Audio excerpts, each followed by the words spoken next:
Assalamualaikum warahmatullahi wabarakatuh. Sampurasun, bobotoh, salam dunia.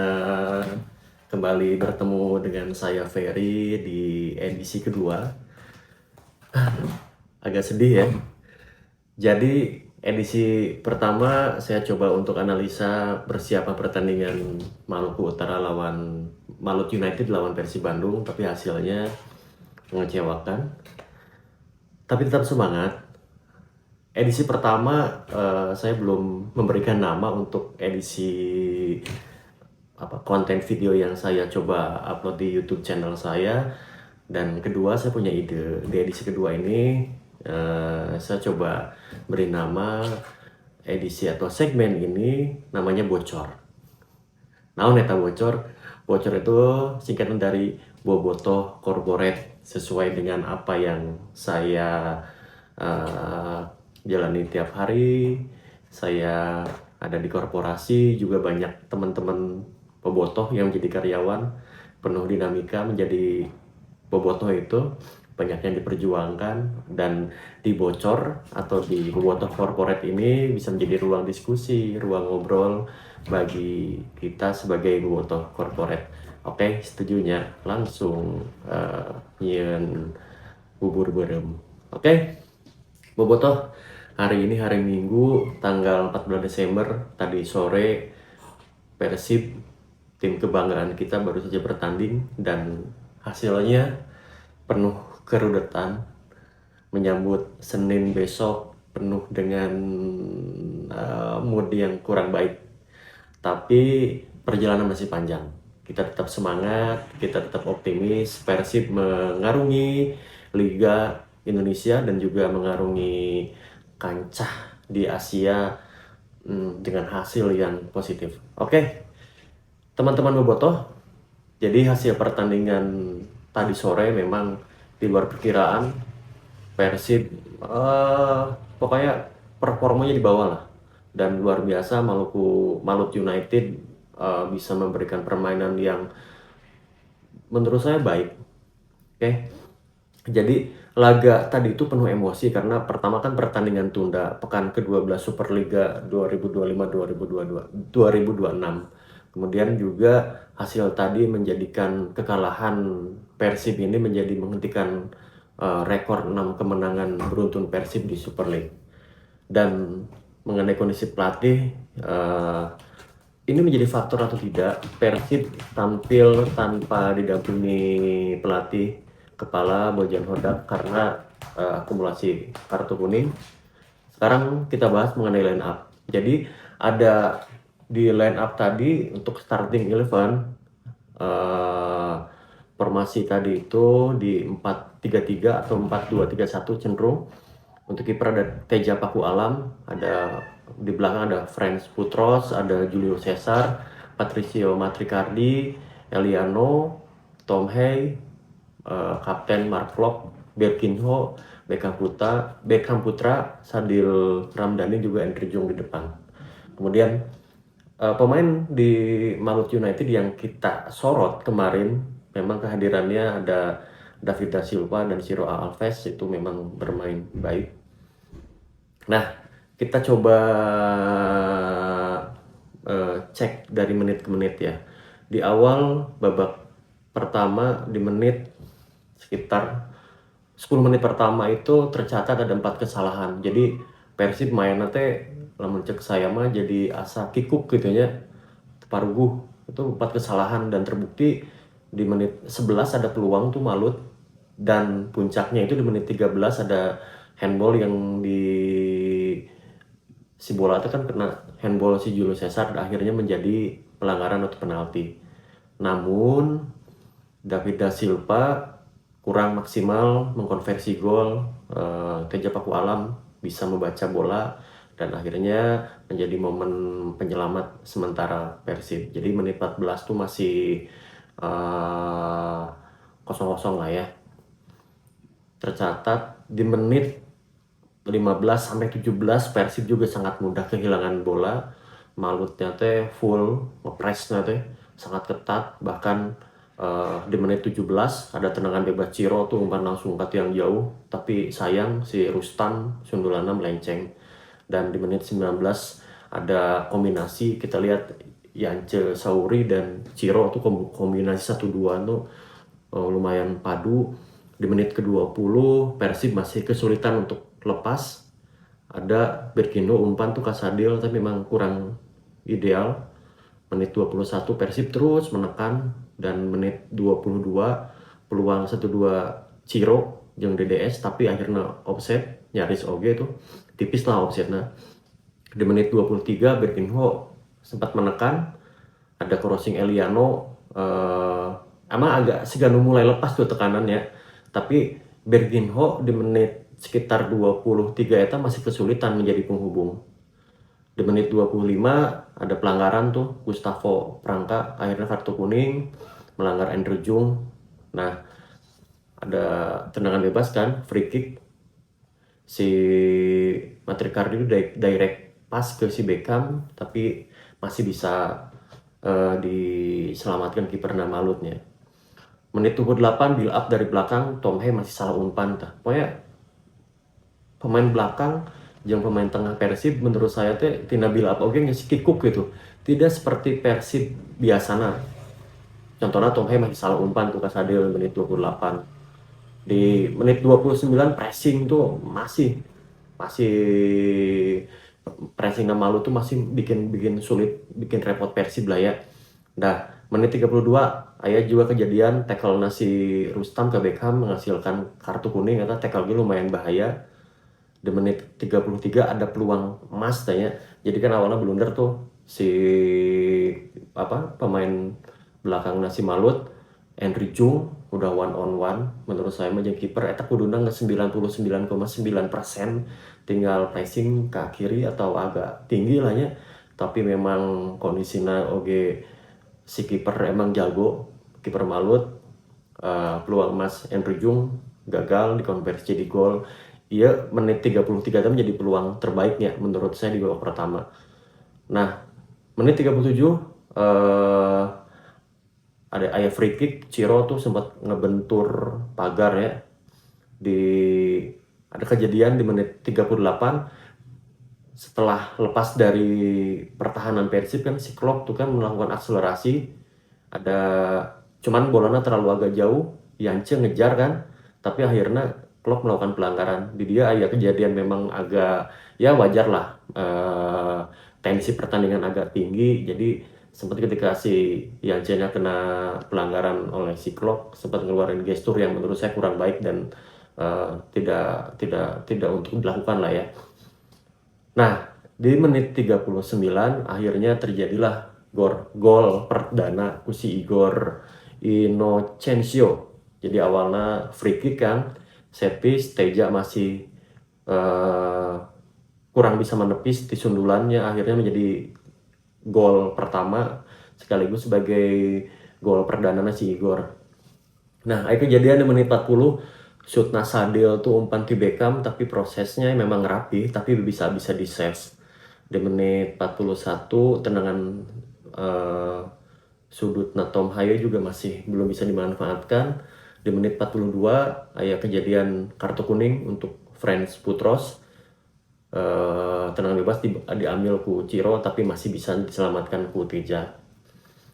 Menit 43 Persib menyerang coba di sayap kiri antara Saldil, Eliano, kemudian umpan ke Beckham, ke Putros, tapi ya bisa diblok oke si Rustam. Di babak pertama ya edisional sekitar 6 menit, di 6 menit tambahan waktu oke terjadi beberapa peluang, ada tendangan sudut si Tom Haye, kemudian di menit 45 plus 2 sekitar menit 47 Ciro Alves akhirnya mencetak gol melalui skema serangan balik cepat. Kemudian juga ya kita respect lah ke Cironya, mau kumaha Ciro sebenarnya kan masih pengen main di Persib, tapi memang kondisi yang tidak memungkinkan, harus pindah ke Malut. Bahkan ketika gol kita lihat tidak selebrasi sebagai bentuk penghormatan kepada Persib mungkin ya. Di babak pertama beres. Catatan babak pertama dari data, memang kejadian tadi 2 gol di babak pertama bikin drop. Nah, saya pikir kan kita nggak percaya ya Persib teh biasana masuk ruang ganti pemain eta langsung dikeramasan lah ya bebeakan ku tim pelatih, dan kita masih punya harapan ke Persib untuk membalikan keadaan atau minimal menyamakan kedudukan lah ya. Nah, kejadian di babak kedua emang ada 2 pergantian. Si babak kedua itu Barba jeung Baros masuk, respon taktik namun hasilnya masih kurang minim. Di menit 52 ya peluang Malut tanya kesalahan lini belakang Persib teh nyaris dimanfaatkan ku si Haji Sayuri, tapi lini belakang itu fokus pisan pokoknya. Saya pikir teh udah agak mulai fokusnya, tapi berarti setelah 10 menit jeda babak pertama eta babak kedua kan tadinya tarik napas heulanya bisa ngobrol komunikasi tenangkeun menurut saya tadi harapannya, tapi akhirnya di menit 52 ge Malut masih terus ngepresnya bagus pisan ya. Nah, kemudian di kejadian di babak kedua oge aya sempat Berginho tuh aya syuting keras tapi memang masih gagal. Di menit 50 ge long shootna si Julio Cesar masih belum maksimal. Di menit 55 ya peluang Berginho umpan dari Tom Haye tapi masih bisa ditepis. Menit 59 aya transisi cepat tuh di Malut tuh Siro David da Silva tuh nge-shoot oge, dan di menit 60 kelihatan Ciro cedera akhirnya diganti, dan transisi Maluku Utara di menit 62 pun juga DDS nyaris cetak gol tapi Teja masih bisa nge-save. Menit 63 masih ada harapan, Ramon akhirnya masuk. Saya pikir nih Ramon bakal bisa bisa menggantikan Jung tuh, bisa memberikan perubahan signifikan di babak kedua, tapi jalan sampai menit 70 Ramon juga belum bisa memberikan kontribusi yang bagus, dan menit 73 Febri masuk menggantikan Beckham. Harapan juga Febri tinggi. Febri lumayan pergerakannya masih bisa memberikan kontribusi. Nah, terbukti ketika masuk Febri di menit 74, 1 menit setelah Febri masuk, Baros punya peluang kan. Akhirnya Febri bisa umpan tapi si Baros gagal memanfaatkan peluang. Dan kejadian-kejadian lainnya sampai menit ke 90 memang masih agak-agak lesuna memang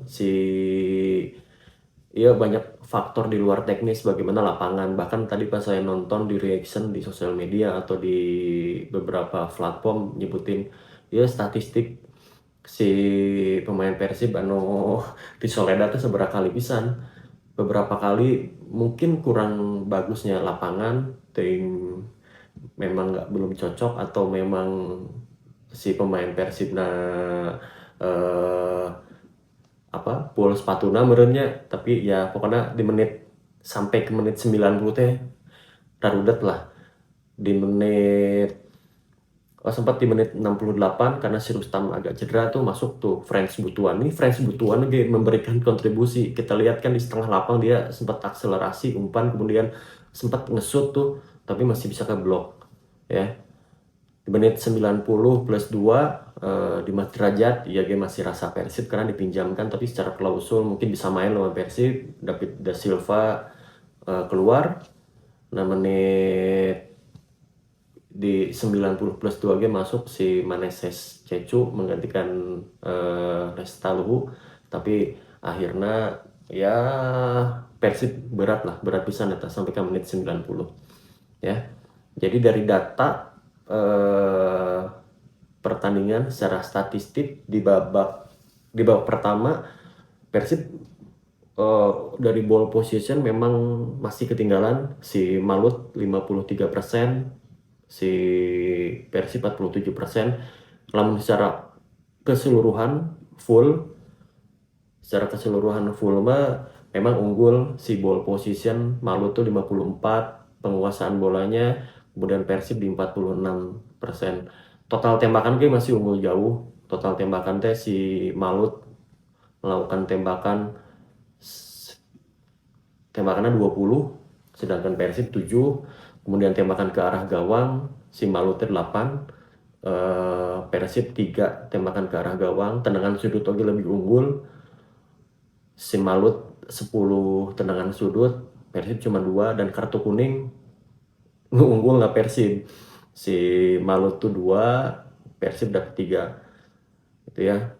Serangan sudut sekitar, tendangan sudut dari 10 2, dan warna rungsing. Nah, ada beberapa faktor mungkin ya dari kekalahan ini. Memang bukan jadi alasan, tapi ini bisa jadi evaluasi penting ke depannya. Ya pertama mungkin jadwal yang padat. Bagaimana terbang ke Ternate kan lumayan jauh oge setelah rangkaian pertandingan. Mungkin kamari terlalu bebeakan oge nya lawan Borneo jeung lawan Bangkok United ya. Karena berharap Borneo, kebayang lah, nah hajar Borneo kan sebagai top klasmen pada saat ini, itu perlu energi yang tinggi. Melawan Bangkok United oge kan partainya hidup dan mati untuk nasib Persib di kancah Asia. Terlalu beak teuing, kebayang eta Borneo. Tadi aja Eliano memang fisiknya masih ada, tapi tidak segacor di 2 pertandingan sebelumnya. Terus perjalanan ke jauh, mungkin cuaca oge nya. Terus juga keberangkatan mungkin terlalu mepet lah ya waktu istirahat ketika di Ternate. Dan secara taktikal pelatih Malut bisa memanfaatkan faktor fisik. Buktina eta pressing teh full pisan di pemain belakang, dek build up ke pemain tengah oge distribusi ke depan teh payah pisan. Dan apalagi dikuatkan dengan main di kandang, kita lihat supporternya Malut juga full. Dan akhirnya kita akui memang di pertandingan kali ini Persib harus kehilangan poin. Dan dengan hasil ini kita lihat peringkat saat ini Persib ada di peringkat 3, beda 1 poin. Di peringkat kedua ada Persija. Tadinya kalau menang kan bisa naik ke peringkat kedua ya, tapi tidak bertambah poin. Malut justru yang naik ke peringkat keempat dengan poin 25. Dari produktivitas gol, Persib mencetak gol 22, kegolan 10, selisih golnya sekitar 12. Kemudian Malut mencetak gol 22 dan kegolan di gawang itu 13. Jadi selisih golnya 9. Pokoknya tadi nama hoream ya nggak analisa atau nggak review pertandingan Malut lawan Persib, tapi nggak apa-apa ya. Saya bilang tadi perjalanan masih panjang. Sebagai bobotoh yang sudah harus menerima juga apapun hasilnya di luar faktor tadi, memang saya masih punya optimis Persib masih bisa, perjalanan masih panjang. Oke, kita baru 13 kali melakukan pertandingan, jeda putaran pertama masih ada sekitar 4 pertandingan lagi. Dan setelah nanti putaran kedua mungkin kita bisa berbenah, atau bisa jadi mungkin beli pemain baru ya untuk penggantinya beberapa pemain yang kita lepas. Selanjutnya untuk jadwal pertandingan selanjutnya di 21 Desember Persib kembali menjadi tuan rumah, akan berhadapan dengan Bayangkara FC. Itu juga lumayan lah, agak panjang ya, sekitar akhirnya tanggal 14, berarti sekitar semingguan ya. Kita bisa tarik napas dulu, bebenah, mungkin libur kendala lah pemain sekitar sehari di Bandung, ketemu dengan keluarga, mungkin ya bisa menambahkan energi yang bagus di pertandingan selanjutnya. Kemudian ada fakta-fakta lain, tadilah kita lihat si Ciro emosionalnya. David da Silva tadi berharap oge bisa mencetak gol ya, tapi ada peluang-peluangnya masih beberapa gagal dikonversi lah. Terus kita lihat juga sorotin Tyron tuh ya. Tyron kan masuk di babak kedua sekitar menit 64, ketika Tyron masuk tuh ngegantiin Ciro. Tyron ke mainnya enak pisan dengan gaya Spanyol nanti ya, gini-gini ya, khas ketika main di Persib. dengan ketenangan, bisa distribusi ke depan, ke belakang, kemudian bisa ngatur pola ritme dan mainnya enjoy. Beberapa kali kan nyaris tuh Tyron tuh kan sempet lowong pisan ya, nggak ada yang jaga di depan apa area Persib, nyaman pisan gitu ya Tyron tuh ya. Kemudian si Fred sebutuan kan, oke punya spirit nu lebih. Kita akui lah, memang Persib kurang maksimal, tapi kita adalah Persib, tim besar yang selalu bangkit dari kesulitan. Mari kita dukung penuh Bang Bandung di laga selanjutnya, berikan kritik yang membangun dan jangan pernah berhenti mendukung. Oke, ini dia bedah tuntas di episode kedua Bobotoh Corporate. Nanti mungkin juga nggak cuman konten-konten pertandingan, nanti juga saya bakal mengundang teman-teman yang senasib seperjuangan yang eh punya kesulitan untuk mendukung Persib karena harus berjibaku dengan pekerjaan. Ya, ada ide teman-teman kita bahas apa lagi di konten ini, dan teman-teman kalau suka dengan kontennya Bobotoh Corporate ini bisa like, komen, subscribe juga, dan juga bisa kirim opini di komentar. Oke, teman-teman tetap semangat, kita sambut Senin dengan penuh kebahagiaan. Assalamualaikum warahmatullahi wabarakatuh. Salam Bobotoh Corporate.